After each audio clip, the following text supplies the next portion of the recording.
Excuse me. I'd like to call to order the July 9th, 2024 regular City Council meeting. The time is now 7 o'clock p.m. We will start with the Pledge of Allegiance, followed by a moment of silent meditation. Pledge allegiance to the flag of the United States of America, republic for which it stands, one nation, under God, indivisible, with liberty.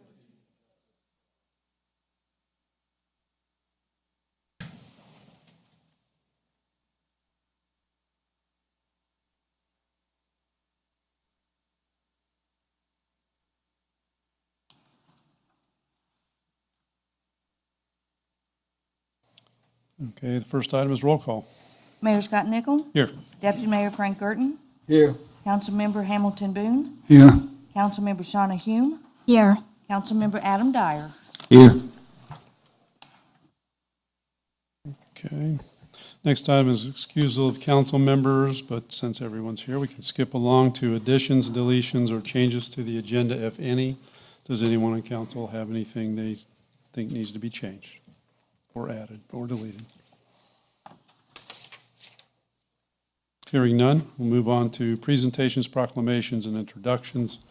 Item number 3, presentation, Indian Harbor Beach Volunteer Fire Department Corporation. This is the Volunteer Fire Department Corporation will present a donation to the city to go towards the purchase of the new fire truck. City Manager Coffey.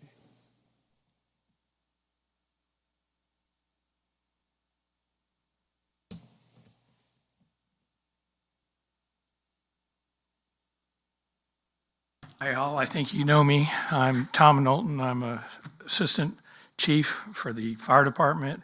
I'm also the treasurer for the Indian Harbor Beach Corporation. So tonight, we are finally, looks like we're going to get our new truck, which, I don't know, maybe 2021 or 22 when COVID hit, so it's been moving out. So in 1965 is when the corporation started, the Indian Harbor Beach Volunteer Fire Department Corporation, and it was created for one purpose, to raise money to purchase firematics things. Most recently, we've been buying fire trucks. Starting in 2000, we were still purchasing fire trucks. Obviously, as you guys know, the cost of trucks has been going up, so we've been negotiating a little bit with the city, but we still have been purchasing the fire trucks, and then we donate it, or in this case, donate the money to the city so they can purchase it. The money, where does it come from, is coming from the generosity of the people in Indian Harbor Beach and the businesses. So this isn't, every year we send out a letter, one letter, to generate donations from the people of Indian Harbor Beach. I've been doing this for a lot of years, and they really have been doing well, and we have been able to do something like we're doing tonight for the city, so the city doesn't have to buy all brand new fire trucks. You know, we help out, we give you guys a donation. We've done, I don't know, 10, I think, but of late, in 2000, we purchased a ladder truck, and we had a down payment on that, and then we paid it through 2006 through 2021, and we paid off our portion of the truck. So we take a long-term view of it. And in the case of engine 56, which is now going to be converted to engine 256, but engine 56, we paid 80% and the city paid 20%. We have since paid that one off as well. So tonight we're making the initial down payment of $200,000 toward the purchase of the new engine 56. And the corporation is going to continue for the next 15 years to donate our portion of it.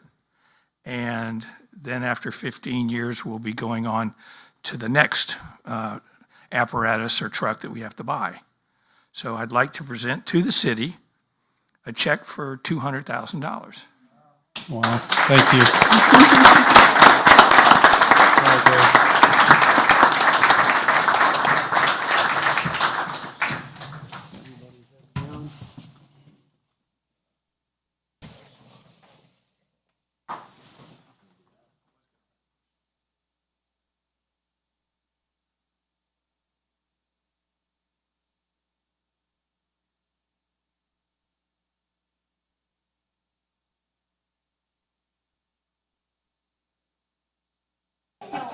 Stand in the front. Stand in front of you, Madam.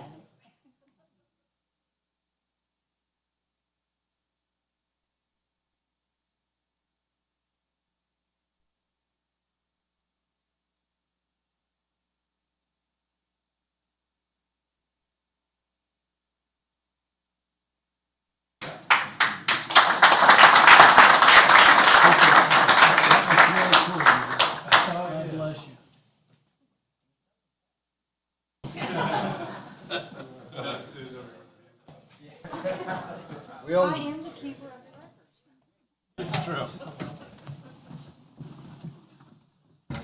That's very nice. Absolutely. Very nice. Wow. Okay, next on the agenda is item number 4. That's fiscal year 23 audit presentation.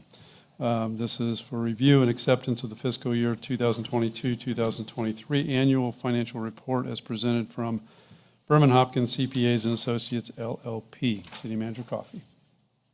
Mr. Mayor, council members, residents gathered here and watching at home.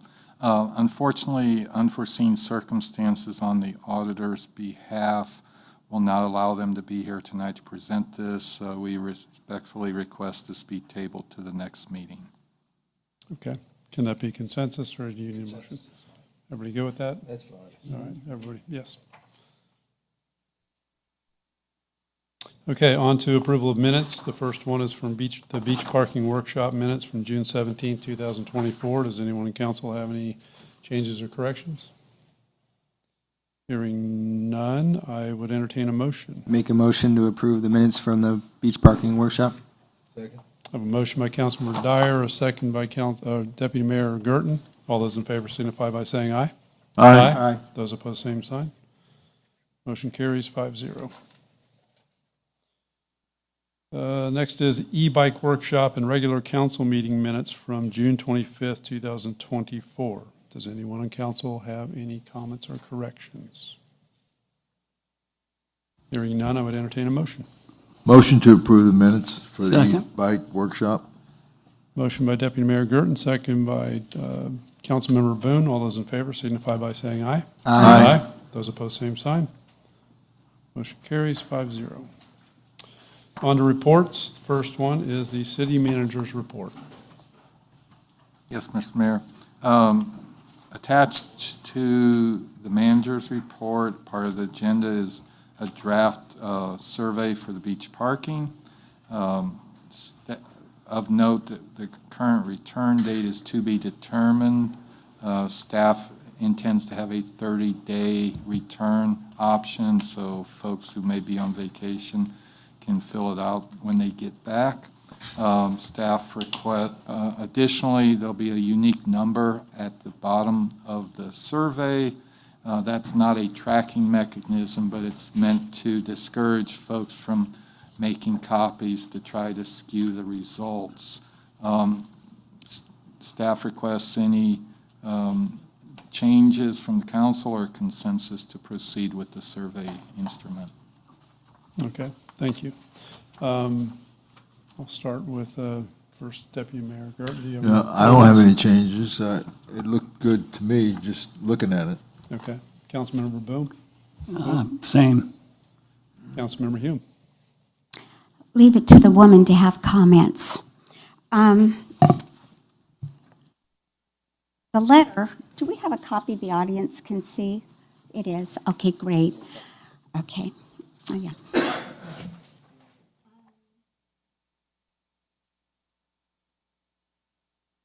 One question I had that I feel is important is the wording of the letter. Well, first of all, let me ask a question about the 67 parking spots. On the information we had previously, there were a total of 60 parking spots. Is that with the improvement of the repaving of Bicentennial that we're getting a few more spots in? Correct. Okay, so I wanted to double check that, so it's 67. And then, originally when we were discussing this, I had a question about the grant funding for the parks. Bicentennial, of course, was a long time ago, and Millennium was 2001, and I'm aware we got FERDAMP grants for that park. And in this letter, well, I wanted to make sure, and I'd asked City Manager Coffey to make sure that we can, in fact, implement paid parking if that's what our citizens want. I didn't want us to get in the position of Satellite Beach when they had a problem with Pelican Park and Hightower East, where they had to allow everybody in Brevard County to park at those beaches. So I wanted to make sure that we absolutely had all our ducks in the row, that we could institute that. And then, in the wording of the letter, it says, due to past grant funding of Millennium Beach Park, the city cannot prohibit paid parking at that beach. Hence, the City Council desires input from residents prior to their next workshop date to be determined. That one line in there jumped out at me because Bicentennial wasn't mentioned at all. So I felt that was a confusing note, that just that one beach park was mentioned. And it almost skews it into the city cannot prohibit paid parking at that beach. In the next paragraph, it says the City Council ultimately decides, if we decide to ultimately implement paid parking for non-residents at the city beach park, the most likely scenario of paid parking would require residents to obtain a free resident parking sticker for free parking, while non-residents would have to pay to park. In the survey part, I felt like the way it's worded, circle all that apply, we would mail that out with just that information, and it would say, in favor of paid beach parking for non-residents, yes or no? In favor of reserved parking spaces for resident, yes or no? And in favor of a limit on the number of free parking stickers residents could obtain, yes or no? To me, if I knew nothing at all about this issue, and I got this in the mail, I would say, heck, it's a no-brainer. I'm in favor of paid parking for non-residents. Yes, I want the free parking space for myself.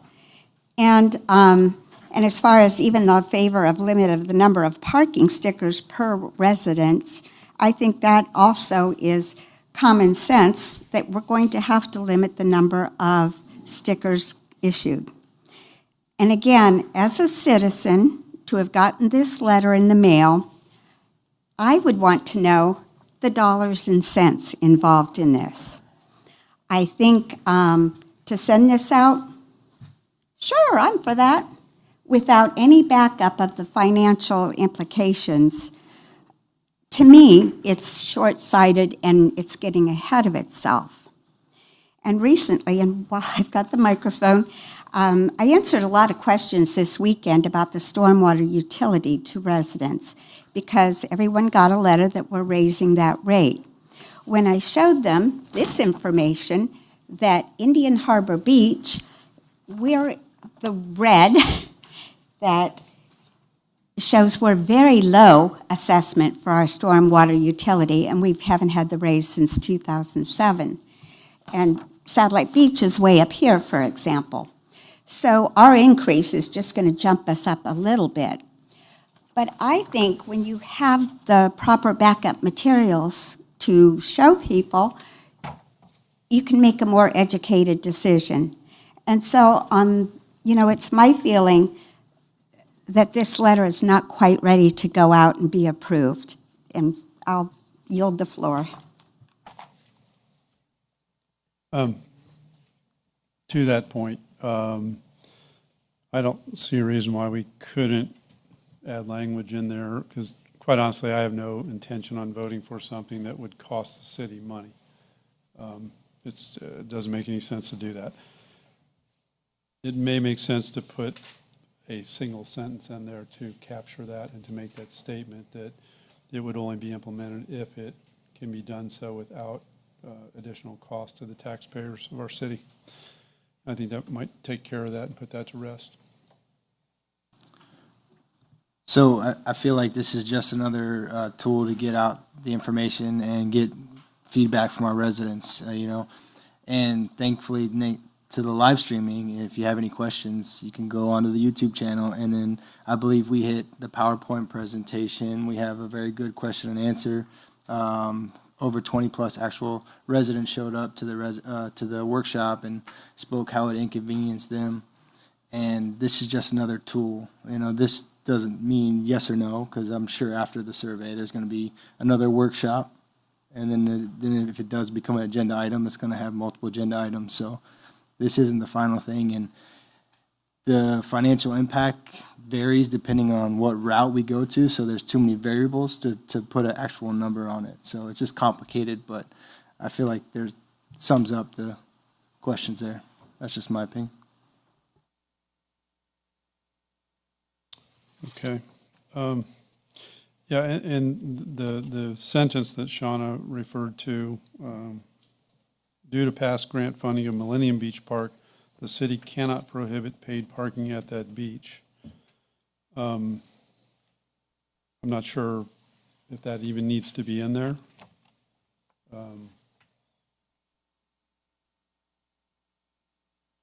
Seems like if we decide not to take any action to change things from the way it is now, it stays free. And then what I think that statement's saying is that we can implement paid parking if we so decide to do that.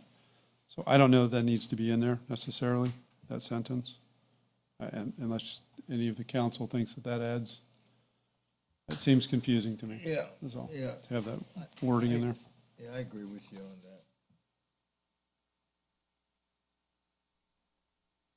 Yeah, I agree with you on that, Scott. Also going to go ahead and agree that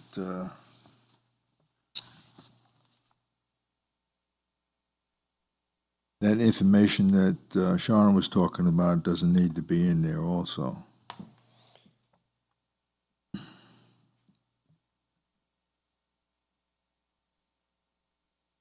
So, is this let's take a motion? Well, I'd like to also remark that this is just the first thing we're doing, and that the next step will be, well, how do we enforce this? What is the cost to that, et cetera? Yeah, of So course. it's a good beginning with This these is- few changes. And as Adam pointed out, this is another mechanism to get more public input on the issue. This doesn't decide anything other than other than related to the draft survey and what gets sent out and the verbiage in that draft survey. At least we'll have a back. Consensus? Yeah. No motion, okay. At least we'll have a background of what All right. most people think before they get 100% of the facts. So are you guys okay with eliminating that one sentence in there about the grant funding? Yes, And then adding a sentence in there to essentially state that paid parking will not be pursued only if it is at no cost to the Residents. taxpayers of our city. Yes, We're all good with that? yeah, I'm Yes. good with it. All right. I'm good.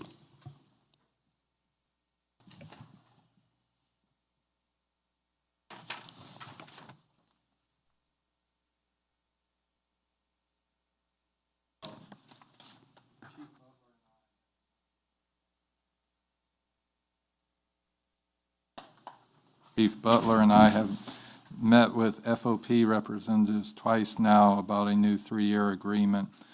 We have a third meeting scheduled the afternoon of July 23rd. We believe we will reach a tentative agreement with them at that point. We respectfully request the council have a shade meeting at 6 p.m. on July 23rd before the regular scheduled meeting in the upstairs conference room for us to brief you about the details and seek your direction. Shade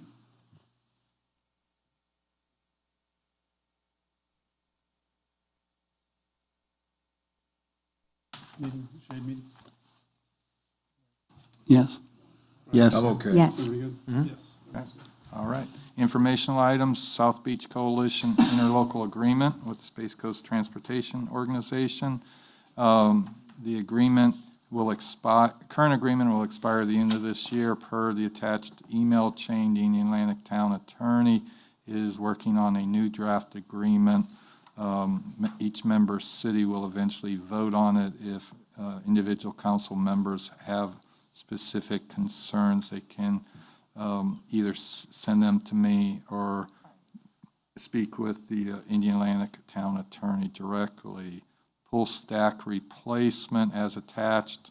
I authorize replacement of the pool cell stack at a discounted cost of roughly $5,400 due to the existing unit being under warranty. Funding for the replacement unit will be taken from the city manager's contingency account. The tracker is attached. As on April 9th, the council authorized the use of up to $50,000 in contingency for fire station repairs. On June 27th, I signed a bid to replace the roof at $31,500. That bid is attached. On June 19th, the Tree Preservation Board unanimously approved a motion to recommend the City Council to pursue an Urban and Community Forest Grant Award, Category 2, a public tree inventory or urban tree canopy assessment, and provide the local match in the FY25 budget. This grant program has a November 2024 submittal date. Additionally, due to tight deadline of July 19th, staff authorized applying for a similar grant under the state's annual urban forestry program to conduct a tree inventory on public lands and create a corresponding GIS database. Hence, the November grant opportunity could pursue a opportunity to develop a baseline of the city's tree canopy on public and private lands. Both grant programs have a 100% local match requirement.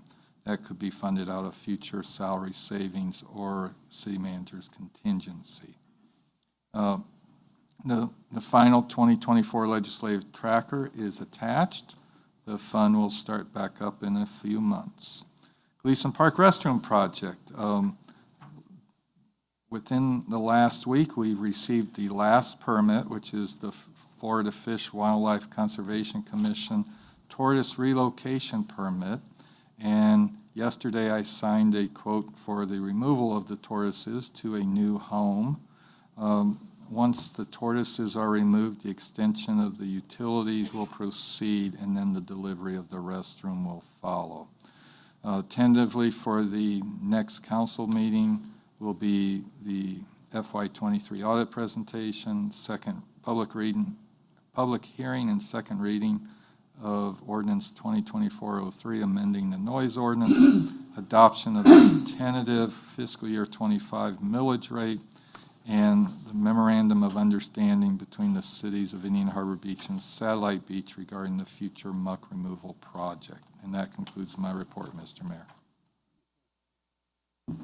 Okay, thank you very much. Next is City Attorney's Report. Mr. Bone. Thank you, Mr. Mayor. If you recall, last time we had a council meeting, we had an executive session before that regarding the Telemar Bay litigation. Council authorized staff to negotiate at a sum no less than $15,000, and Telemar Bay eventually agreed to pay that. So now it's just a function of getting the wordsmithing down on the final agreement, but they did agree to pay us the $15K and resolve that litigation. Okay, That's all I have. all right, thank you. Yep. Okay, next is council comments. I'll start with Deputy Mayor Gurton. Well, I guess I want to go ahead and thank the city manager and clerk for getting me a nice birthday card. They don't really know I don't celebrate birthdays anymore, but I enjoyed it. I also want to go ahead and share the staff and city clerk, of course, and our city manager put on, and the mayor and the rest of the staff put on a very nice hosting the Space Coast League of Cities dinner, that type of thing. And we had dignitaries there, as Randy Fine and Debbie Meanfield, and of course, we had also Florida representative from the league up there. They put on a nice show, and it was well attended and a lot of good vibes. Okay, very good. Councilmember Boone. I attended the meeting as well and enjoyed it. I brought my wife, which was an extra pleasure. Excuse me. I don't know about you guys, but the signals that we have down here at South Pat and O'Galley Boulevard, where you cannot turn right, where the arrows are prohibit you from turning right, even though there's no traffic coming. That has been an issue, especially when you're allowed to turn. That sign that says you couldn't turn then says you must yield to pedestrians, and what has been happening is people are crossing when they don't have the signal to cross. So it's dangerous, and it just amazes me that DOT believes that we don't have the smarts to know how to make a right-hand turn and not get hit. So anyhow, I contacted the supervisor of traffic signals July 1st and had a good conversation with him. He informed me evidently he's already gotten a ton of complaints because in 2 to 3 weeks they'll be providing a new update to the equipment, and it's going to end the no right turn. And besides that, it will also display yield to pedestrians only when they have the signal to cross. After that, that sign goes off. So, and I'm tickled about that because I thought it was just really a dangerous thing sitting there waiting. That's it. Thank you. Okay, thank you. Councilmember Hume. Well, I just wanted to ask, when the tortoises are removed from Gleason Park, how many had to be removed, and are they removed totally outside the park so they don't wander back during the construction, or are they moved totally or left in the park in another location? The permit is for 4 relocations. Gleason Park is not large enough, given the current number of tortoises, to relocate them internally. So they'll be shipped off to a farmer ranch somewhere to live out a happy, long life. Thank you. Councilmember Dyer. Just wanted to reiterate, good job by the city. All the hard work hosting that meeting last night, Space Coast League of Cities meeting was awesome. And also hearing a lot of good feedback about the live streaming and the YouTube channel. So good job to the hard work from the IT department. And we also heard the comments about unable to hear online, so we're trying a new mic system. So hopefully that fixes it. So. Okay, thank you. And I would like to echo the comments, council comments about last night's League of Cities dinner. That was very well done and a lot of hard effort put into that. And that's it for me. All right. Next is public comments on agenda items only. For those of you that are here to talk about the noise ordinance, I'm just going to go ahead and put it in with, go ahead and put it in with the actual agenda item. So there's really no need for you to speak right this second, but you'll have your opportunity when we consider that item. But if there's anybody else out there who wants to speak on another agenda item, by all means, step forward, state your name and address, and you'll be given 3 minutes. Seeing none, We do not have any unfinished business, so we'll move on to new business. And item number 8 is first reading of ordinance number 2024-03, which is the noise ordinance. And this is to approve on first reading ordinance number 2024-03, enacting a new noise ordinance. I'll read the ordinance into the record. Ordinance number 2024-03, an ordinance of the City of Indian Harbor Beach, Brevard County, Florida, amending Chapter 8, Article 2, Noise Standards and Regulations, providing for severability, repeal, codification, and an effective date. City Manager Coffey. Yes, Mr. Mayor. On May 21st, council held a workshop to review the noise ordinance and hear from the public. Staff brought back on June 11th a draft language without specific decibel levels.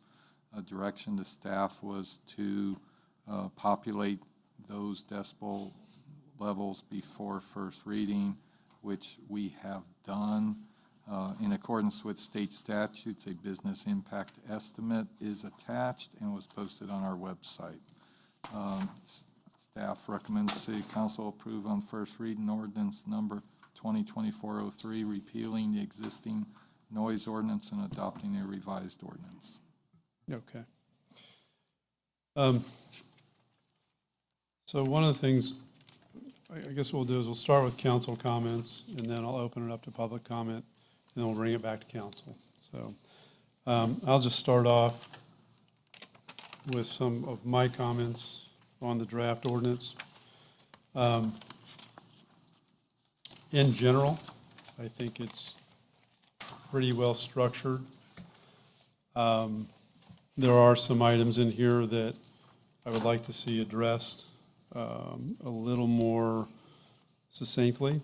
Under the warning and penalty section, the intent of us drafting this ordinance to supersede the former ordinance was to take out the subjectivity as much as we possibly could. Can't do that completely. That's virtually impossible, but we can get closer, I think, than what is on here. The warning language is a bit confusing. It's also, I think, would be an enforcement nightmare for our police, having to track how many days have gone by since the last warning. Again, it's just not black and white enough for me. I don't necessarily have an objection to a warning, but to count days after the warning just doesn't make sense to me. I would lean more towards, if we want to make this black and white, how much of a warning should there, how many times should you be warned, or should there be any warning at all? And I think that there are a couple different scenarios that are distinctively different. There's a residential scenario between neighbors where kids lighting off fireworks or playing loud music. And in that case, I think it makes some sense for a police officer responding to a complaint to come out, issue a warning, and if it's not taken care of immediately, then they get a citation. And then on the commercial side, kind of the same thing, or simply going to a system of, if a complaint is registered, you as the business owner, you have within your control to control that noise level. So it could be if the complaint's registered and the police officer comes out to that source of the complaint and takes that measurement, if it's in violation, it's in violation. And again, we're trying to drive towards a very concise thing. And that goes for whoever this isn't intended to punish the business owner. It's to make it very clear that here's the limit. You're in control of that noise. So adhere to it. It's that simple. If you don't adhere to it, you get a ticket. So I'm on the fence about whether or not to just totally eliminate the warnings as it relates to commercial properties. But those are the thoughts that are going through my mind right at this moment as it relates to the warning system. There were a couple of other items in here. Find this section. Under section 8-13, Item B4. Under construction and demolition. I'm not sure I agree with, it says from 8 a.m. to 10 p.m. I don't know that we should be allowing construction to be going on at 10 p.m. That's, I just don't, I don't see that as being a reasonable thing to do. I was thinking more along the lines of 10 to 7, or I'm sorry, 8 a.m. to 7 p.m. would be more reasonable. I can't think of a scenario where ongoing construction on a site should be taking place after 7 p.m. So, and if that's the case, then I would like to see that changed. Again, these are just my thoughts at this point. There's also a section in that paragraph further down, item B, where it says the city manager may waive the decibel level restrictions between the hours of 10 p.m. And again, if this were to change, I'm sorry, 10 p.m. It should be 7 p.m. and 7 a.m. So that would trigger that change as well. Item on the following page, item C, talks about measurement of the sound as far as the location of it. It currently says it shall be measured from the nearest point of a permitted residential structure on the sound-affected property to the nearest point on the property where the sound is emanating from. I think you can get rid of where it says on the property. So it would in effect say from the nearest point of a permitted residential structure on the sound-affected property to the nearest point where the sound is emanating from. I don't think that the property, reference to the property is necessary. It's wherever the sound is coming from. And that is the extent of my comments. I think the fines that are presented in the draft ordinance are okay. So I'll start it off, and then I'll let Deputy Mayor Gerton chime in.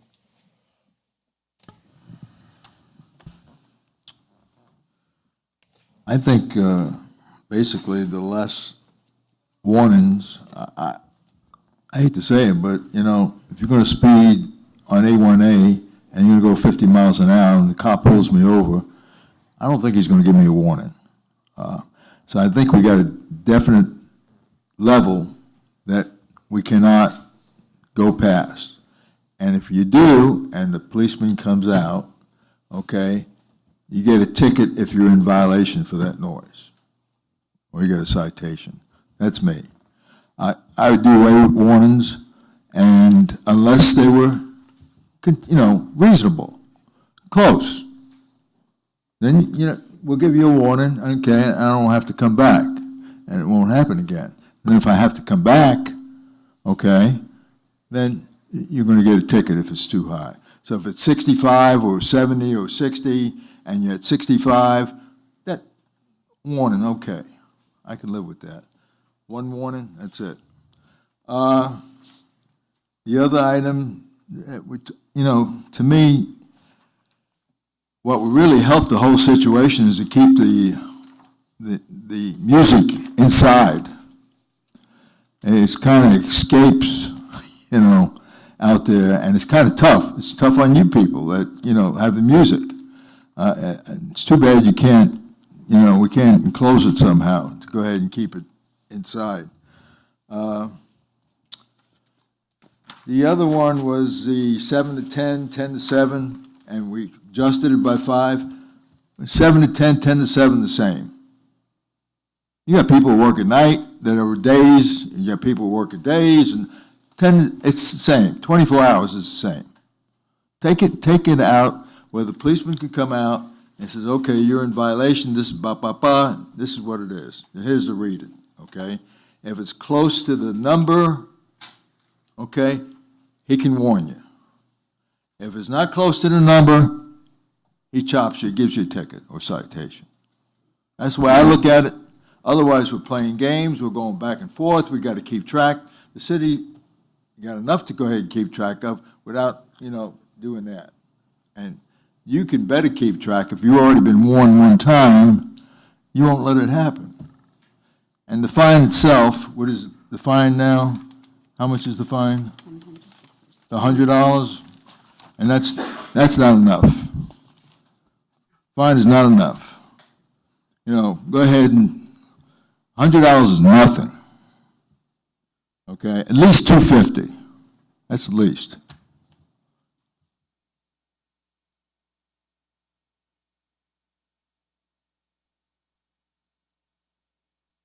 Councilmember Boone. Thank you.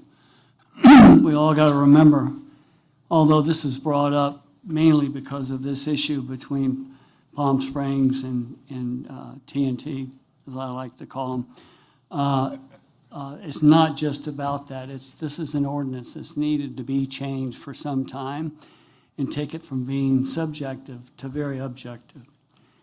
The staff as a whole has done a really good job putting this together. And it's our first shot at this. This is why it's the first reading. Now, the thing that really struck me is that the purpose of this ordinance is declared, and I'm going to read this to you, to be a public policy of the city to reduce the ambient sound level in the city so as to preserve, protect, and promote the public health, safety, and welfare, and the peace and quiet of the inhabitants of the city. It goes on to say, and foster the convenience and comfort of its inhabitants, and to facilitate the enjoyment of the natural attractions around the city. It is public policy of the city that every person is entitled to ambient sound levels that are not detrimental to life, health, and enjoyment of his or her property.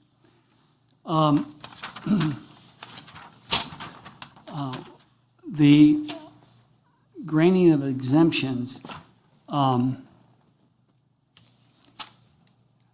is something that is weighted on the owner, and Mayor Nichols has already addressed that, so I won't.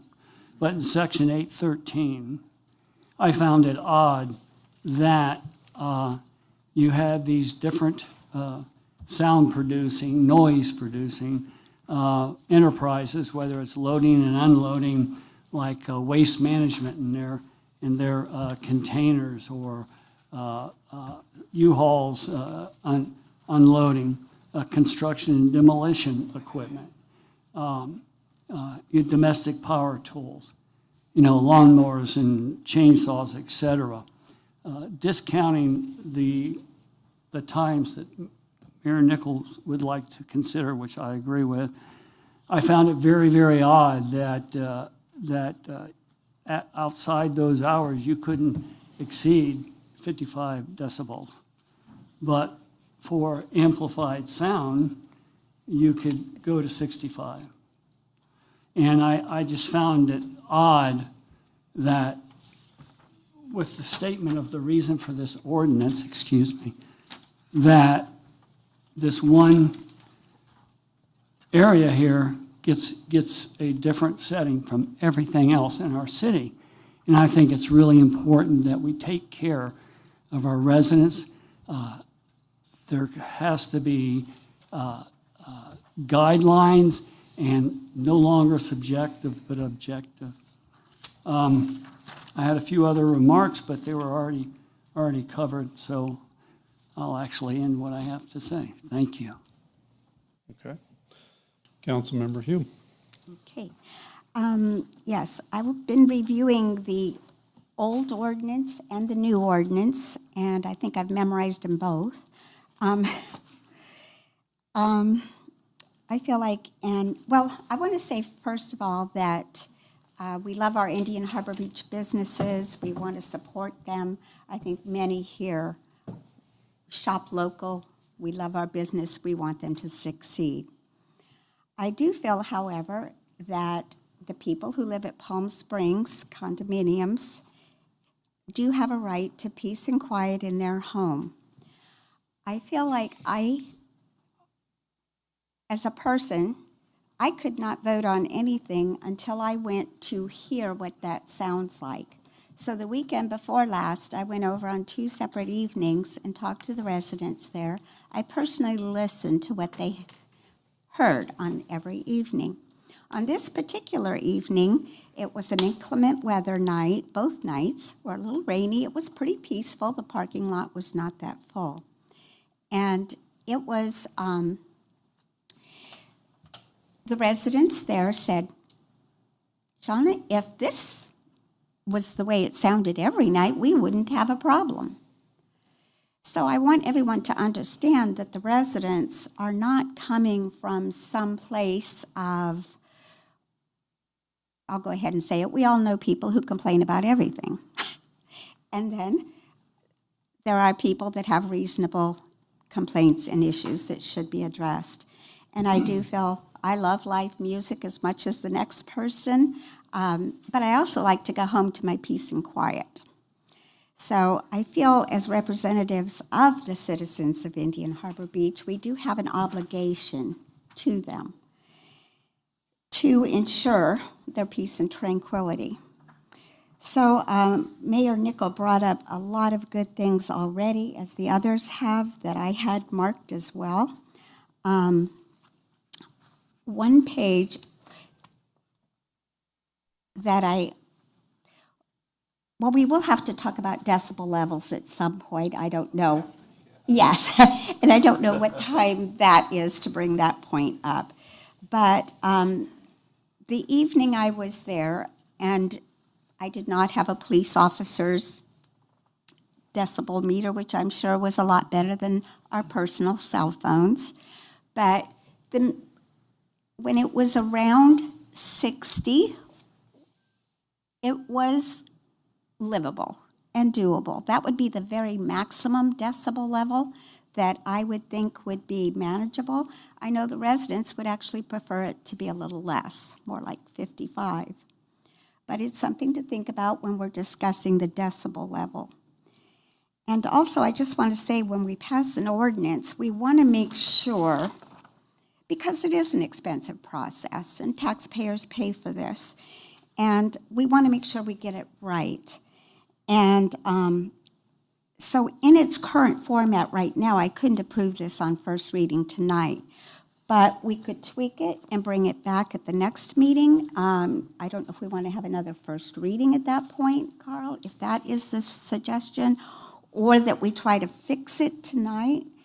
So this could be done it just depends on how this goes, but this could be done in a motion contingent upon whatever language tweaks. If we can all come to an agreement on that, it can be done that way, and then that way those changes can be implemented into the ordinance, and then it can still be brought back for if it goes to the approval process, it can come back for a second reading the next meeting. Or if it's still too complicated and still needs too much reworking, or we're not agreeing, then yes, I mean, we could move towards having another meeting at a different date. Because as an example, I noticed on page 3 of the ordinance that we're striking, there's a section about animals and about them whining and barking for 5 minutes, vocalizing, and that is not part of our new ordinance.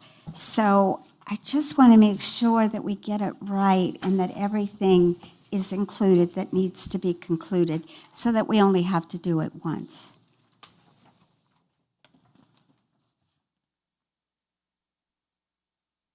Well, I guess the benefit of going last is all the other points have already been talked about that I had, and I think Shauna might have saw my notes over here about the 60, but that would be my recommendation, would lower it by 5 for the maximum.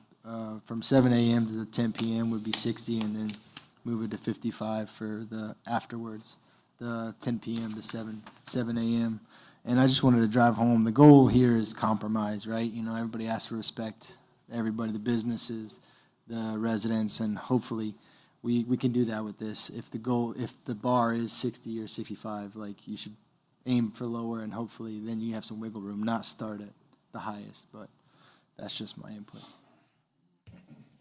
Okay. So Let's go ahead and open this up to public comment. I have several speaker cards. When I call your name, please come up, state your name and address, and you'll have 3 minutes to speak. And those of you who've been here before know that I will stop you at 3 minutes, so please respect that. So the first person is Jane Lee.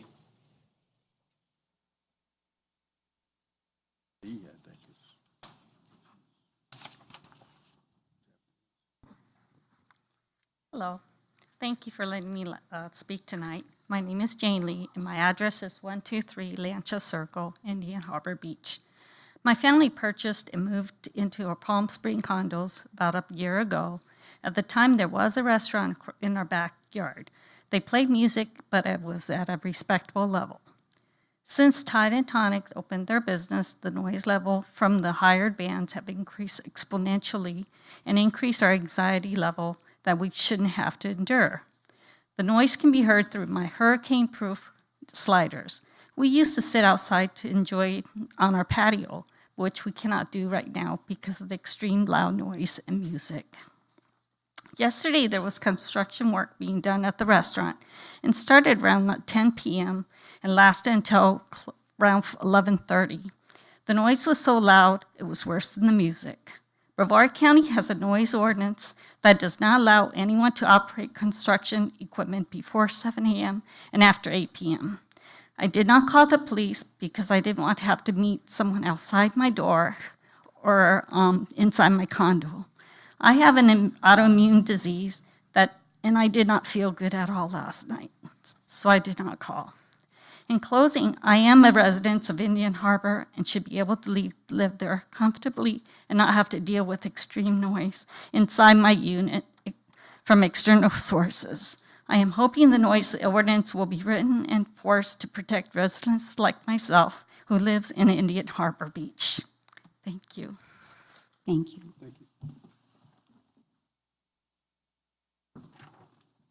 All right, next is Denise Lambert.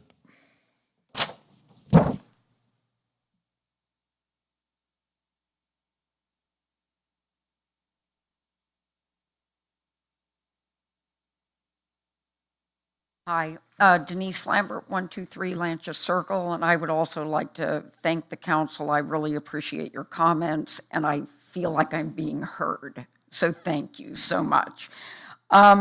I would just like to say that the state of Florida and other counties in Florida, along with Hillsdale, has noise from 7 a.m., 10 p.m. at 60 decibels and 10 p.m. to 7 a.m. at 55 decibels. Brevard County has 65 decibels if the generating land is a commercial use in daytime hours, 55 decibels if the generating land is commercial use during nighttime hours. And what they state is sound level measurements shall be made no closer to the sound source than the real property boundary of the property from which the sound is generated. So if the sound was measured from their property, it would not reach my home at 65 decibels. And there are restaurants in Brevard County that have large DBA meters that run continuously close to the noise source, such as a band. And the DBAs can be read continuously. And I would appreciate it if I do not have to have an officer come to my home. I mean, I have a legal right to peaceful and quiet enjoyment, and it has been disturbed by Tide and Tonic, but it also would be a disturbance to my peace to have an officer come into my home late in the evening or on a Sunday afternoon, that takes away from my life. The city's new ordinance that also reads that an officer can remove DBAs due to wind or traffic, and so, suddenly you're putting an officer into an expert, logarithmic scale. And I thank you. I agree that it's too many chances for, a repeat offender, repeat warnings, before you get a citation. The city of Stewart is very clear on how they do this. They have one warning, and granted, these are high, but $250 for the first offense, $500 for the third offense. Fourth offense is $1,000. Fifth offense, it can be, $2,500, $5,000. I agree, that's high. But I think that where it is right now, I agree with Mr. Gergen that it is too low. And I would appreciate it, that all residents of Indian Harbor Beach would be able to Thank you. read this easily. Thank you. Thank you.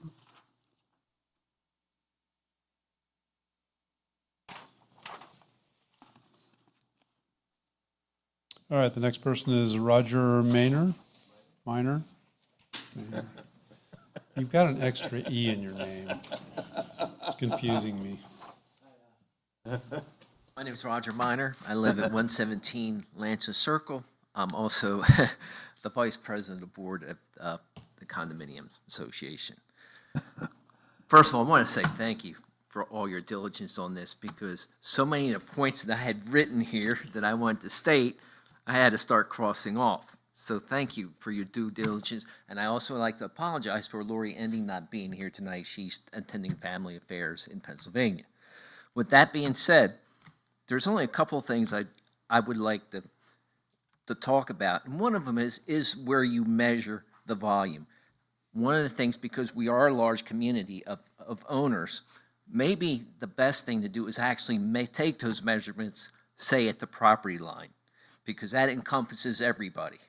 And we have a better understanding of what that noise level is there, would be much more helpful. One of the other things that I noticed, I went through and I looked at Cocoa Beach's ordinance. It's very specific, and it's something we may want to look at to compare, just to see what they've done. And finally, as far as indicators, other people have had those indicators put up in their businesses, and I think that would be helpful for any business if they did it themselves. They monitor themselves, it would avoid a lot of problems for everybody. And I think it would be a really good solution on their part, because who wants to pay fines? And with that being said, one of the big concerns was any kind of amplified music after 10 p.m. would not have been acceptable to anybody, I think. So, but again, I want to thank you for your diligence, because some of the things you hit on, I just had to start crossing things off. So thank you for your time, and I wish you the best on what you do. Thank you. Thank you. Next is Jason Sipes. Okay. All right, next is Angela Hill.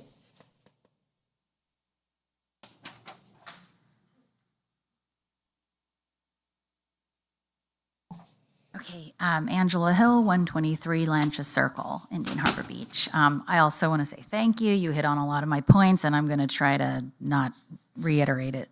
But I am in favor of lowering the decibel threshold to a max of 60, between 7 and 10, and 55 after 10, or if we were going to go a straight one, then I'd say 55.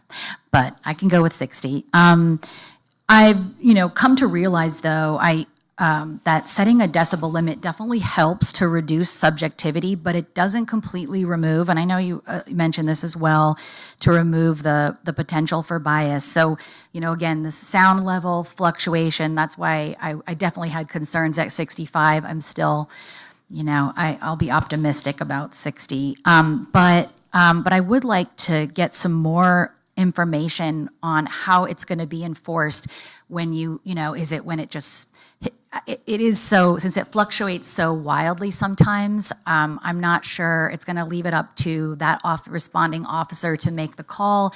I know this is a very controversial issue. People have opinions very strong on one way or the other. And I just would like to get more information on how they're going to teach how best read that and make those interpretations and enforce it. I don't know if that's possible, but I'd like to try to think through that more. agree with, the amplified music past 10 should be, maybe we should re-include that from the last ordinance. And I also am in complete agreement about that 7-day interval. I'm glad the mayor brought that up. I have just, again, a lot of concerns about being in a situation where I have to continually complain, bring people in, be in the position where I'm constantly, every however many days, kind of a do loop of the same thing. So I'm totally in favor of just let's be as clear as possible, make the enforcement, the fines strict to the point of it will be encouraging for the businesses to monitor themselves and not get them in a situation so that we can, try to live peaceably, next to one another. So hopefully I've said everything I intended to say. I changed it quite a bit since you all hit on so many great points. I really did feel like, Denise, that, heard and, that I think a lot of you are on the same page and that, makes me feel good. So thank you so much. Okay, thank you.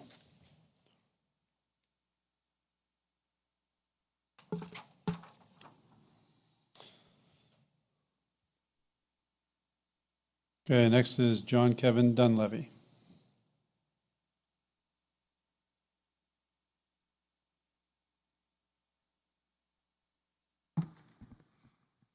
Hello, I'm John Kevin Dunleavy, 121 Launch a Circle. Once again, thank you for taking the time and thinking about the issues that are affecting me and my family directly at this time. But it also is important to note that all citizens, all residents, and all businesses will be affected by these. So I don't think that it's just about me. We want to look out for everybody involved. I guess I'll start off with, I like loud rock and roll music, and I like loud country music, but I like to choose when I listen to my music instead of somebody piping it into my house through my hurricane doors.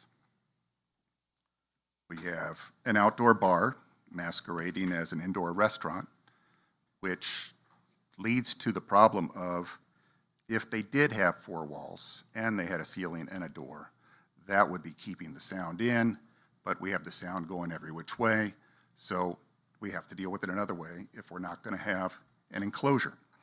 Thank you all for talking about the decibels and trying to measure them in a consistent way instead of a subjective way.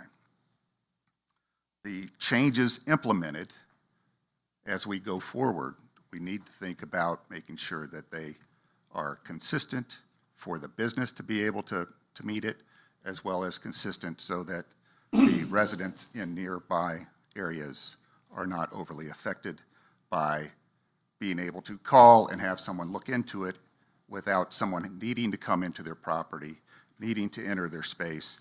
The more onerous you make it for individuals, the less likely they are to be happy in trying to deal with this. I like the idea of 60 decibels. I prefer 9 p.m. based on my grandkids.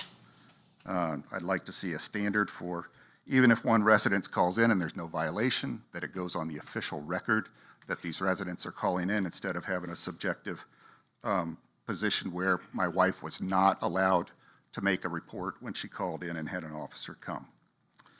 The decibels get louder and louder very quickly when you go up a digit. If it was $40 and 40 decibels, at 50 decibels, that becomes $400. At 60 decibels, that becomes $4,000. The sound power goes up very quickly with that scale. So thank you all for looking into this, and thank you for the time. Thank you. Thank you. Okay, next is Bryn Brito.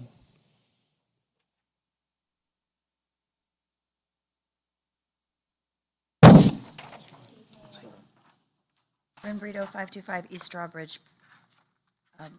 Avenue, Melbourne, Florida, 32901. Former resident of 123 Launches Circle and attorney for Tide and Tonic.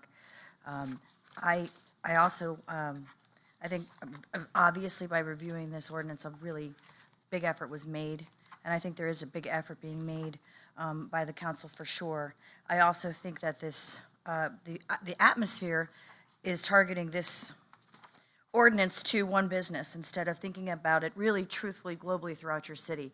And so I just caution you about when we have house parties and when there are people having birthday parties with a bounce house and thinking it through in that way, because we can make changes to our business and probably will be able to, but you can't make changes to this when you start getting grouchy neighbors with these overly restrictive means. The other thing I want to point out is what I'm noticing is the trend of the people that are driving this, which is the Launch a Circle crew that seem to be dictating the legislation. Now the new dictation is I don't want people to come in my house to actually measure it. So we want to remove the due process from the target, which is Tide and Tonic. Don't allow them to have a defense. Don't allow them to have verified proof. It's just because we say so. So I think to the point of what the mayor said, which was very smart about it is very difficult to have the warnings, although I do think a warning is always a good thing. But one of the things that pointed out to me, just on section 811, is if the police officers have reasonable cause. What is reasonable cause? I think that needs to be defined. It's not just reasonable cause, and if for a criminal offense, it's probable cause. This isn't criminal, but it has to have some basis. It can't just be because they think so. The other thing is that the warning thing gets messy here in subsection 2, the up to 3 warnings, and it's 1 year. I thought that was confusing. It could be cleaned up a little bit. And I wasn't sure if subsection 4 started the clock over. And I'm sorry for talking fast, but I only have 3 minutes. I think the temporary remedy to fix by the city manager is great, but I do think the measurement that we talked about in section 813, subsection C, it's on page 15, it's 7. I'm sorry, because I'm going to try and go fast. It's up 15, where the measuring's coming from. Really, that's it. So if you're mad about your back porch, we got to get to the back porch and put the decibel there. What is the alternative? You want to go to the edge of the alleged offender's property, or is it the edge of the alleged complainer's property? And what is fair to all parties? Think again of a bounce house. Think again of a birthday party. Think again of a graduation party, because that's all going to come in here and bite everybody. So I think that needs to be fleshed out. I think another workshop could even happen, but that's just my opinion. Also, as far as the remedies, attorney's fees only to the state. What if I win? I want attorney's fees. I want attorney's fees if we're not done, and that's not included in here. And I heard the whistle. Thank you. Okay, thank you.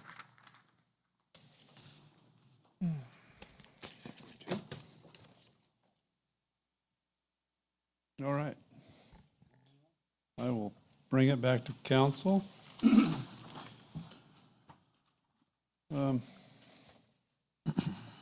There's certainly a lot of considerations, or continues to be, although I do think we've made pretty good progress tonight and with this first draft of the ordinance. It seems that we're narrowing the differences, if you will, in opinions on what should or shouldn't be adopted. There's a question of fines. Should those be increased? I know, Councilmember Boone, you had a question about differences of maximum levels for different uses. I think we kind of have to have that baked into that ordinance, just because they do produce different sound levels. Maybe that can be refined. I don't know. Something we can look at and see if we can get that a little more refined. There's the question of 65 decibels versus 60 decibels max. And then question of that one of the residents does not want the police department on their property. That one there I think is a little difficult because I think if you're going to complain about something, then you have to expect that an officer is going to show up and be on your property and to properly address it. And I do think the measurement, that's one of the other comments, I do think the measurement needs to be from where the person is complaining from. I mean, it only makes sense. You're the person making the complaint, and this isn't about Tide and Tonic, it's anybody. If it needs to be from that location of where you live, because that's what you're complaining about, is the noise level at your living space. So I think that that's where that needs to be. Again, I'm one of 5 people here. So, I mean, I think there's a number of things that need to be addressed. I am, frankly, I'm okay with the 65 decibels. There's different opinions up here, and I know some of you had different opinions as well. And I also heard you loud and clear about the fine amounts. However, I do believe that even though $100 doesn't sound like much, it adds up. If it's a repeat offender, $100 meter keeps going, day in, day after day in and day out, that's going to add up.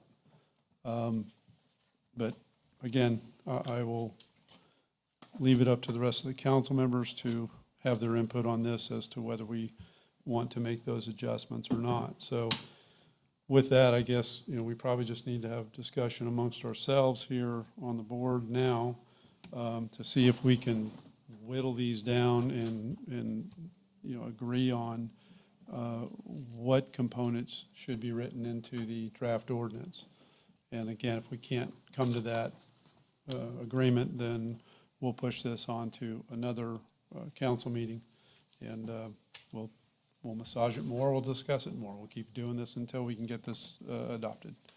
So with that being said, Deputy Mayor Gerton. Well, may I just sure. make a clarification? Of course. In regards to the fine.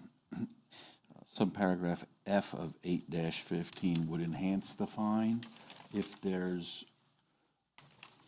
a subsequent violation or violations within a 12-month period. It goes from 100 to 500. Okay, so, and each subsequent violation in that 12-month period is 500. So, you get the $100 for that first one, and then if you do it again in a 12-month period, it jumps to 500. So there is some enhancement there. Okay.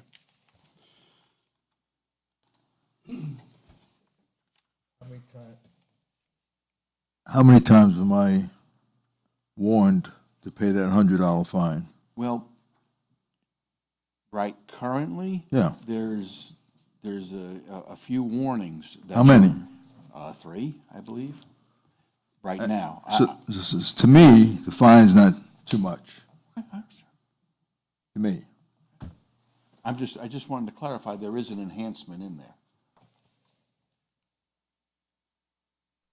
If you take out the warning provision, then it goes from 100 to 500. I do agree that we have a lot of thoughts on this subject. And I do agree, we just don't want it to be just Tide and tonic. And I do agree that as far as I'm concerned, I think I would personally like another draft or workshop, whatever we want to call it, so we can go ahead. We had a good representation from the people out there to give us some different thoughts. So I do think we need another shot at it to see if we get closer. To me, we're not close. That's to me. So, go ahead. Hey, thank you. Again, going back to the declaration of the policy and why we're doing this.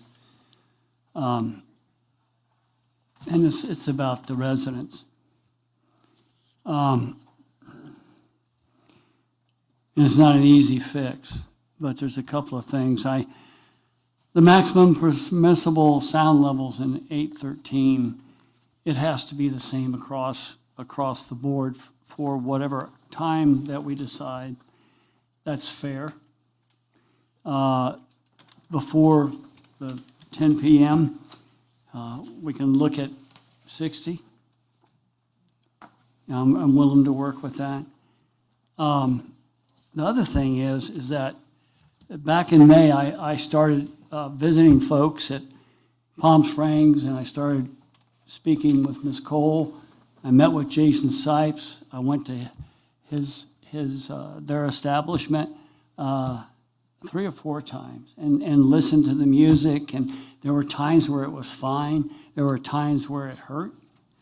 I also visited Maverick to check that out, you know. It's a small little bar that's been there for a long time.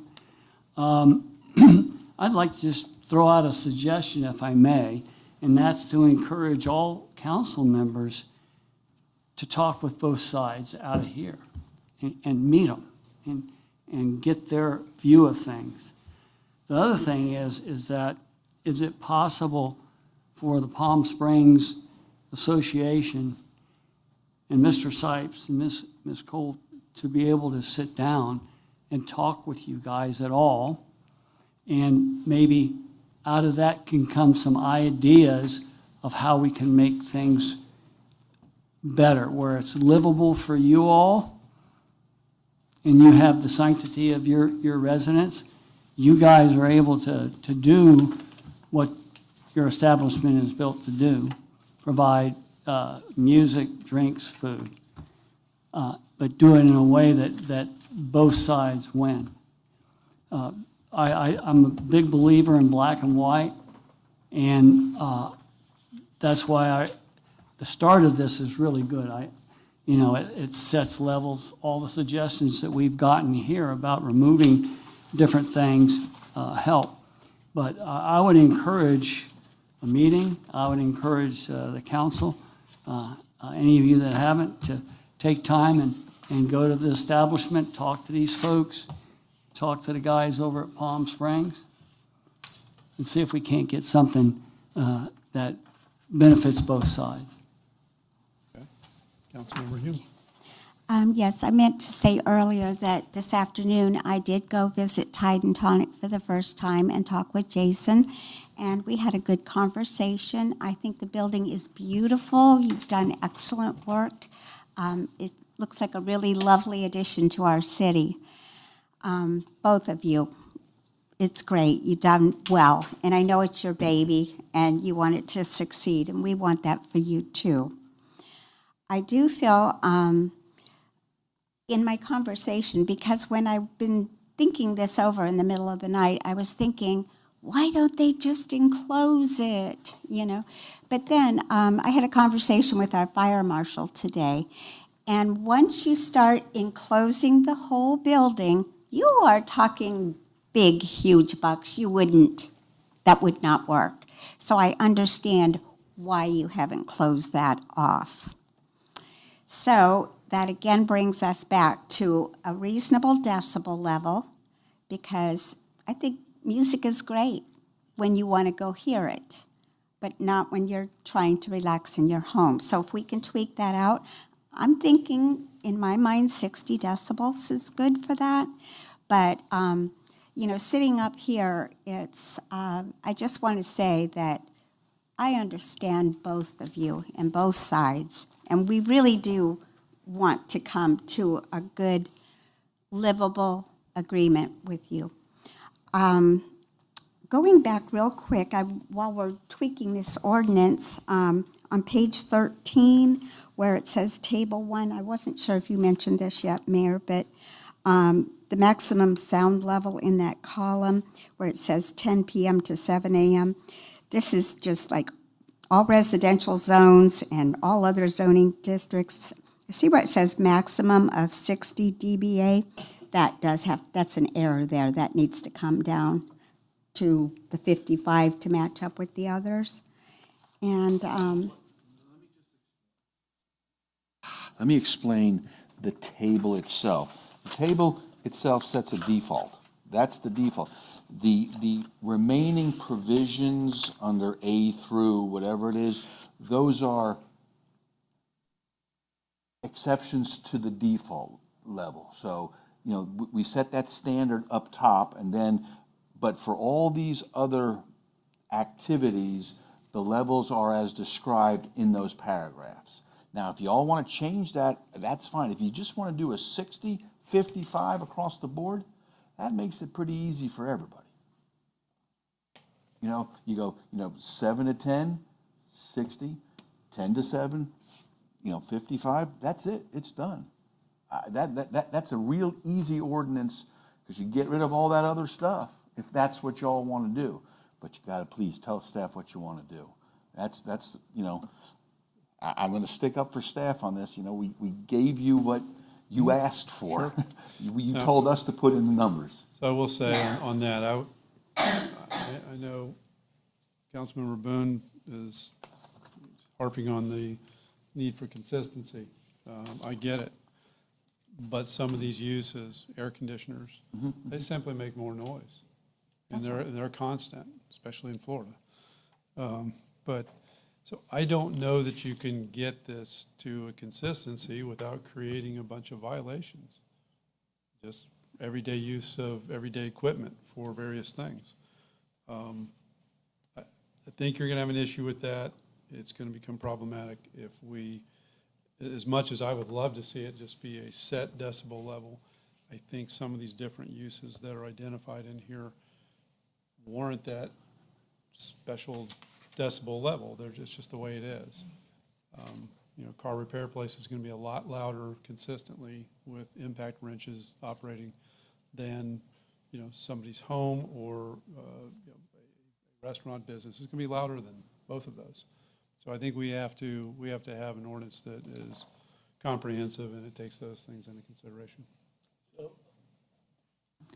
So then what I read is specifically for air conditioners is that if it exceeds 75 dBs, so it follows the setback requirement. So, I mean, I don't know how loud an AC is. I don't. I mean, I think ours is pretty quiet that we have at the house, but I don't know. I've never measured it with a meter. It'd be good if we could figure this out. And then I know our pool and jacuzzi equipment, I don't have a jacuzzi, just a pool, but is just hums. It doesn't, it's not loud. So perhaps having that looked at, maybe the chief could get a decibel meter and go around and just, or check a couple of I think sound some of levels. that has been, I don't know that you guys just dumped random numbers in here. There was some level of research done based upon published typical sound levels for various pieces of equipment. And I think that's what's been plugged in here. The last packet, council packet, there was John had a kind of a breakdown of whether you call it a study, whatever it was. It had levels of different things, you know, normal talking voice versus an AC, and we use those numbers. So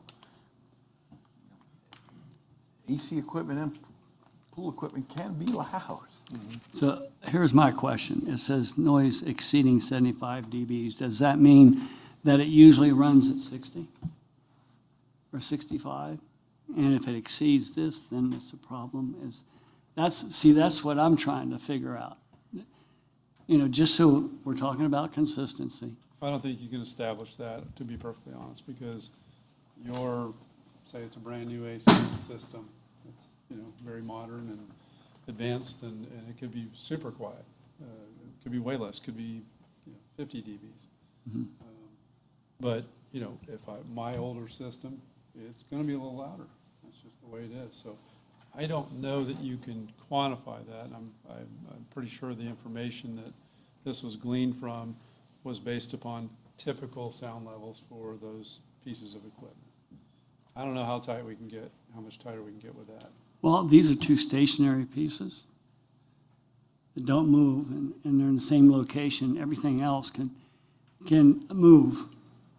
So perhaps that can be the dividing line of that. Not trying to be picky. I just would like to get, you know, I like understand. And consistency. the other thing I want to make clear is that no matter what, once we adopt something here, you know, as with any ordinance that we adopt, we've come back to revisit ordinances many times before. We don't have a problem coming back and tweaking things if we see that an unintended consequence has been created. And we'll do that, the same thing with this. This is our first run at this, and you know, it's likely to be an imperfect ordinance, but that's the beauty of this. We're able to come back here, revisit this as we need it. And yes, this is a long process, and it continues to be so. And one thing I would prefer we don't do is I don't want to go backwards tonight. I think we've made a lot of good headway with this draft ordinance. And I think we are really down to, a handful of key components. And I think if we can just reach an agreement, a consensus on these, I think we're heading close to the finish line at that point. So in its totality, I think that this draft ordinance is pretty darn good. Again, the warning thing is it's a bit problematic, I think. And I think everyone's agreeing with that to a certain extent, at least anyway. I'm not saying there shouldn't be a warning, but, having multiple warnings and tracking the days and all that, I think everyone would agree that's an enforcement nightmare. And I wouldn't do that to our police officers, frankly. And it's just impossible to track, I think. So, the decibel level, I think the hours are good for the most part. I think everyone seems to be in agreement with that. So I think we're actually quite close on this. And we've talked about this quite a bit. And, if we can agree upon the dB levels, I think the hours, like I said, are good. I forget what it was. There was something else. Oh, I lost it. The fines, if we can agree upon those critical items, I think we're there. So that's the question. Do we try to resolve that tonight? We can go to another meeting, but to do that, we kind of need to give direction to staff, one way or the other, so they can refine the ordinance. If we can't resolve these tonight, then I think we're back to a workshop. To me, Mayor, we want to take out the different possibilities that a policeman would have, as far as I'm concerned, to make. I go back to the driving on the highway and you're going 55 and the speed limit's 35, you don't get a warning. And I'm kind of adamant about warnings need to be when they're in the vicinity. Okay, there may be 5 off, 7 off, you get a warning, okay? And that guy that's 5 or 7 off, he'll do the right thing, and he'll make sure it's not like that. As far as a $100 fine, to me, that's way too much. Way too little, rather, I'm sorry. The $250 I go back to right there. Take out as many possibilities, okay? And the resident knows that if they get way too loud down there, somebody will show up and make sure that it doesn't happen, gets under control. Why do we separate it at 10 o'clock? Why do we go from 7 a.m. to 10 p.m., and then all of a sudden at 10 p.m., we change to 7 a.m., we change? Why? Why can't we be a fact to go from 7 to 7 or 10 to 10 or whatever? Well, you're only talking about 5 decibels difference, right? So the policeman knows if he goes out there at 10:55 or 10 or 9:55 or something like that, and, the owner said, oh, we haven't had it on, or was this, everything becomes a story. So as far as I'm concerned, let's get rid of as many stories, and keep it in order.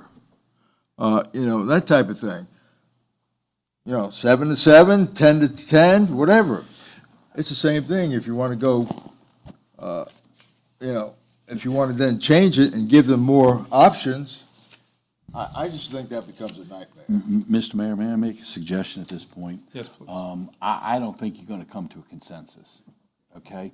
I would suggest you postpone this first reading and you have a workshop. Okay. I think that's the only way we're going to resolve this. So, I didn't get a chance to comment again. I'm sorry. I think we've been talking about this very long. Or we've had multiple workshops, multiple readings, inputs, emails. I think we are close. I do like the one warning. I think that's reasonable. There's always circumstances. I think the fines are adequate. With the compounding complaints, that $500 will have an impact. I like this, just the 60 and the 50, but there is need to be room for variance. If someone's jacking their slab because they have to fix a plumbing issue, you have to take that into account. I like the threshold of the building, not the property line. And I just wanted to say I do enjoy the establishment. I would like to see it be successful. And like I said, hopefully we can come to that happy agreement, and, the condo association might hear some drums, but hopefully it's reasonable and it's not a nuisance. So I think, we're close. I would like to see this reading improved with those minor changes, and then we can move forward. Go ahead, Shauna.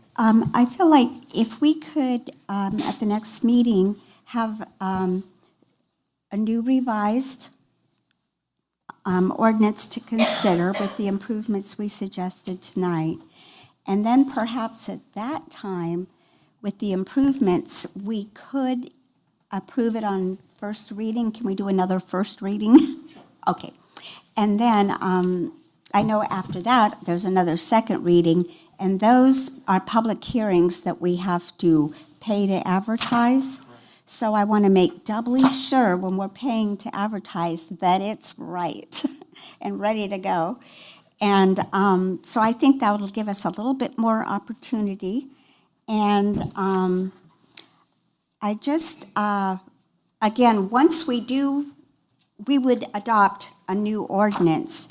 And so once a new ordinance takes place, then you do start over, and Tide and Tonic would get a warning the very first time because it's a new ordinance. But after that, all those fines would come into place. And I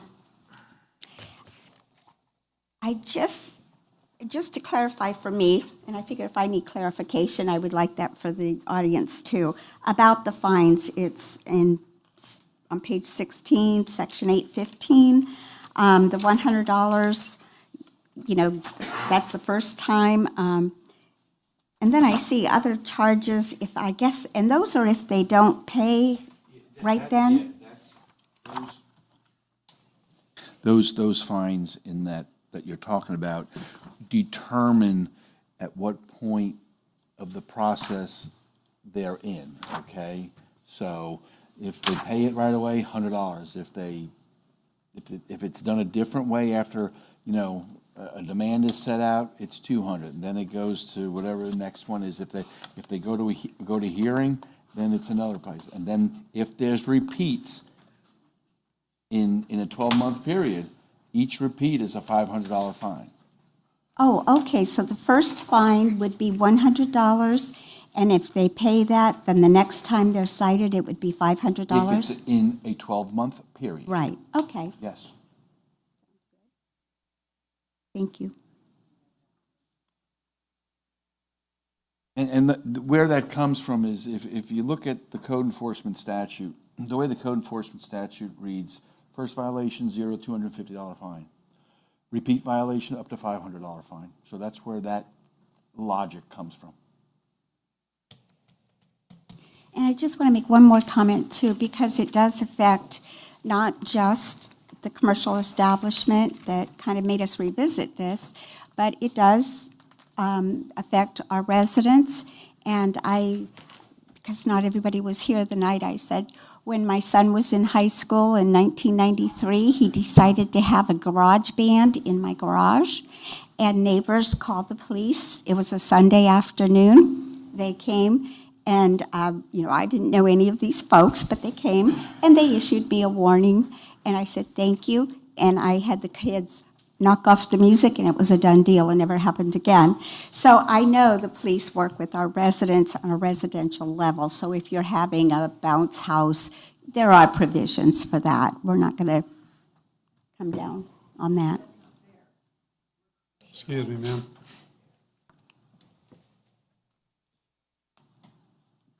Well, you would get that first warning. You would get that first warning is what we're saying. Just like a resident would get a first warning. They don't go out and issue a citation for a noise ordinance the very first time. But for continued, you can imagine living next to a neighbor who is always causing chaos, that you wouldn't want to live next door to that person, and that's where this ordinance would help. Thank you.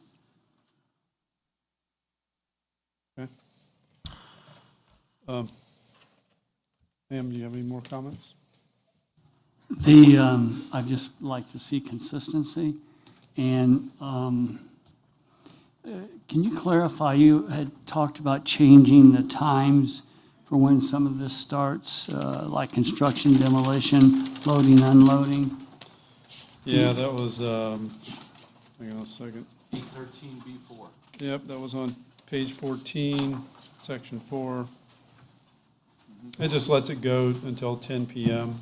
I do agree, though, I think Adam had a good point about, you know, there needs to be a provision if there's not already something baked into the draft, that for certain emergency construction activities, you know, if you have a broken water pipe, as you're pointing out, or sewage backup or something, you know, you've got to get that fixed.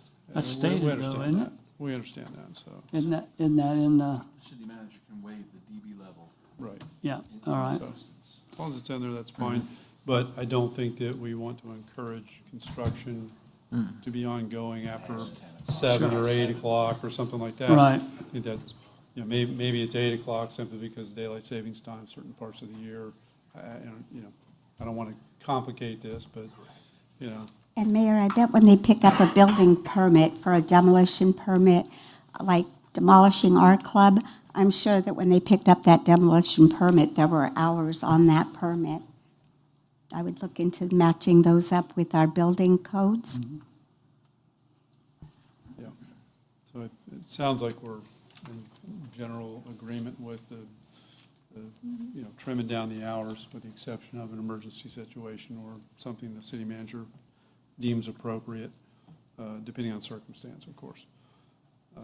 You know, if that can change to 7 p.m., I think that makes a lot of sense. Okay.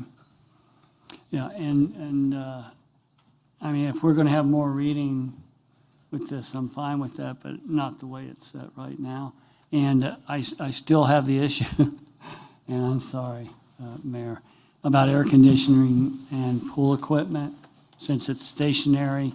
And I don't know if Chief Butler would like to comment on the number of complaints his department's received for air conditioning and pool equipment. So I think that can be a standalone without causing any problem getting everything else laid out into the same standards. And as I said, for amplified sound, I'm willing to work with the 60, but when they hit 10 p.m., it's got to drop to 55. Staff needs a consensus from the council of what it wants to do. All right, so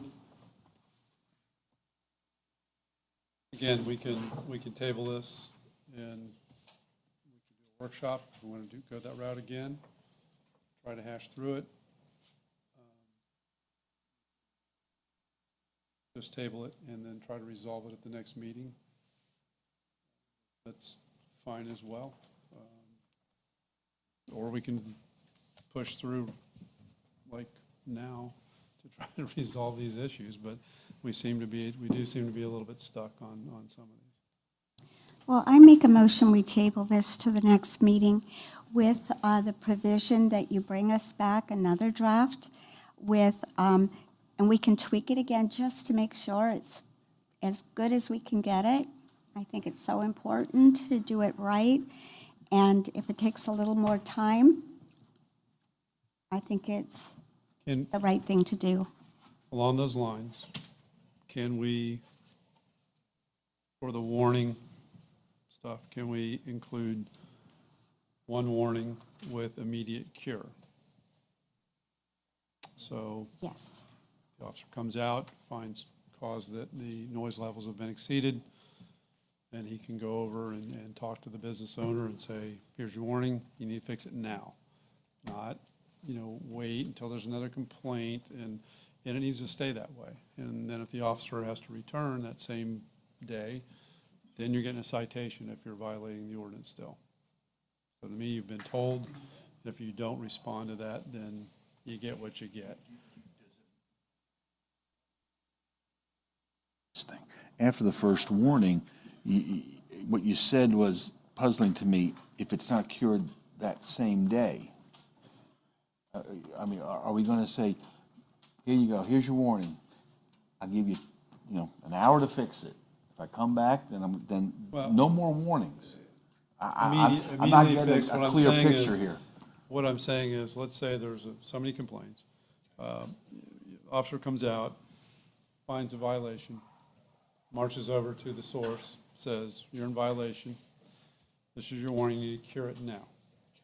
So they need to cure it now. But if they get a call back, then there's no more warnings. They come out and they issue the citation. Okay. So it's, I'm saying, I'm trying You got one free pass, is what you're telling me. From day one to day 601, it's just one free pass. Yes. Yes. Is that what you're getting at? That's generally where I'm going with Okay, this. I Now, I just don't, need to know. Now, that's, again, we're not trying to make this the Tide and Tonic ordinance, but, you guys are the examples at this point right now so it's, it absolutely puts the burden on you guys to, make your bands behave. So this is my question. No? I get a warning today. Hold on. I will let you, I'll tell you what, come on up, state your name and address. Tide and Tonic, 1940, Highway 1A. Yeah.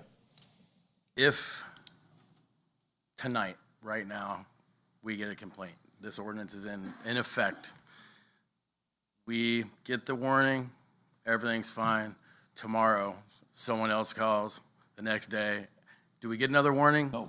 No. So one warning ever. How is that fair? That's all I thought it was 1 year. 1 year, I thought. That's No? for, that 12-month period is the enhanced fine, okay? I'm just hearing from council, one warning, whether it's on day one or whatever. Real quick, Mayor, I Yes. apologize. I say we do a quick recess. I gotta use the restroom, so there's a warning right there, so. Are you tired, Adam? Well, we still have another agenda item, and this is gonna continue, so. No, it was a joke. It was a bad joke. But it was a Request joke. denied. No, just kidding. All right, that's my one warning. All right, we'll have a quick recess, 5-minute recess. Is that good enough? Perfect. All right. You're supposed to have those problems when you're my age.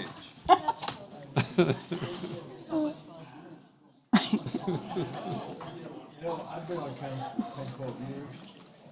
This is going to be down. Hi, Tom.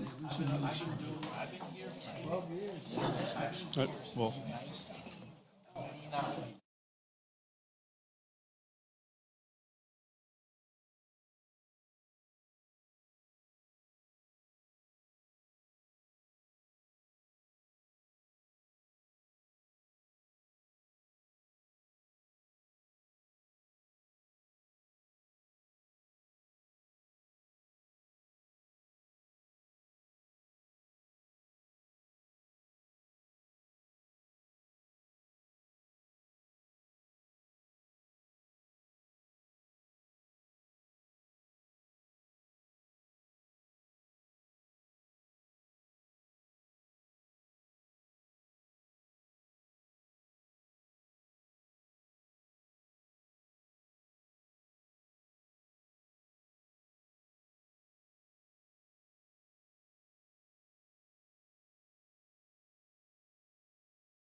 Order. So I know we were chatting about the warning situation.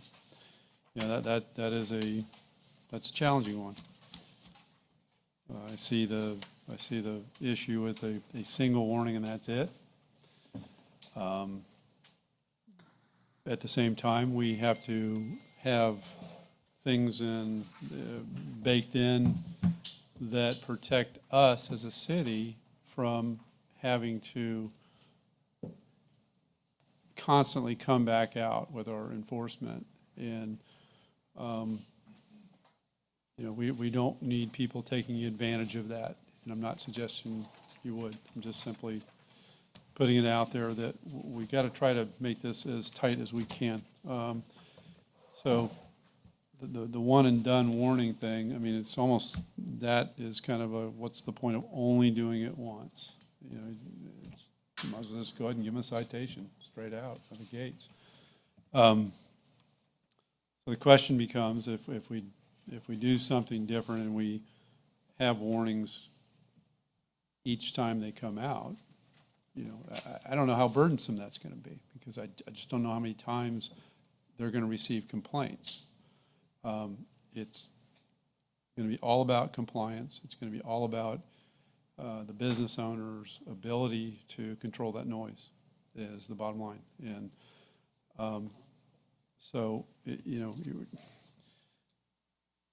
I'm very much on the fence with the warnings and how many should be given. Do we do it to where it's a warning every single time that they come out? I don't know. I think that could be abused substantially. I don't know what the frequency of warnings could or should be. If it's, you get one a month, I don't know. But again, this is kind of where we are with everything right now. I think this is a good example of one that we need to hash through this. This is one item that I think needs to be discussed more in more detail. Can we consider tabling this meeting? There's already a motion that's been made by Councilmember Hume, and so that's kind of where I think this is headed anyway. So Second. Okay, so we have a motion by Councilmember Hume, a second by Councilmember Boone. What is your motion? What do you want to do?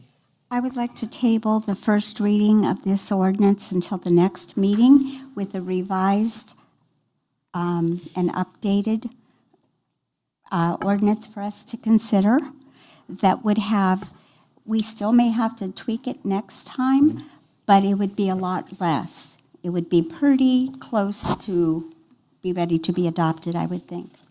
Okay, so a motion and a second. You think we would accomplish more than a workshop? I think so. Okay. I think this is going to force us to really think about these last few items in quite a bit of detail, I think. Okay. I'm with you. I know I'll walk away from this and I'll be thinking about this a lot between now and the next meeting, and putting, just again, thinking about it more and trying to think of compromise from the position I have in my mind. But I think this is a good thing to do.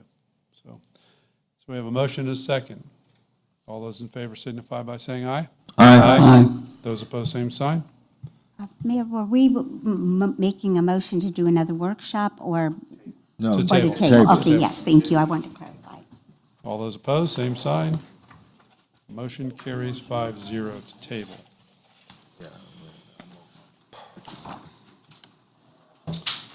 All right. We are now on to item number 9, which is approval of the ranking of the firms for engineering services to design the Algonquin Sports Complex Baffle Box project, which is RFQ 2024-01, and authorize staff to begin negotiations with the top-ranked firm. This is to approve Infrastructure Solution Services, LLC, as the top-ranked firm, and authorize staff to begin negotiations with the firm. If staff is successful in negotiating a contract with the top-ranked firm, said proposed contract will be presented at the next available city council meeting for approval. City Manager Coffey. Yes, Mr. Mayor, the FY24 stormwater utility budget contains funding to design a baffle box at Algonquin Sports Complex to be able to secure state funding for the construction in future years. The request for qualifications was advertised in accordance with the city charter. Evaluation committee comprised of myself, Public Works Director Todd Scaldo, and management analyst Ori Covert was formed to review submittals. They met on June 25th and July 2nd and ranked the two firms of Infrastructure Solutions, 289 points, and Engineering Design and Construction's 267 points out of a maximum of 300 points. Therefore, staff recommends City Council authorize staff to negotiate a contract for design services with the top-ranked firm of Infrastructure Solutions Services, LLC. Okay, thank you. ISS is a very good engineering firm, and I'm personally very comfortable with them, with the staff negotiating with them for a contract. This a motion or consensus or? A motion. Yep. I'd like to make a motion to authorize staff to negotiate a contract for design services with the top-ranked firm of Infrastructure Solution Services. Second. Motion by Councilmember Dyer, second by Councilmember Hume. All those in favor signify by saying aye. Aye. Those opposed, same sign. Motion carries 5-0. All right, next is public forum. If anybody from the public wishes to come up and speak, please come up and state your name and address, and you'll have 3 minutes. Seeing none, I'll entertain a motion to adjourn. Motion to adjourn. Second. Motion by Deputy Mayor Gerton, second by Councilmember Dyer. All those in favor signify by saying aye. Aye. Those opposed, same sign. Motion carries 5-0. We are adjourned.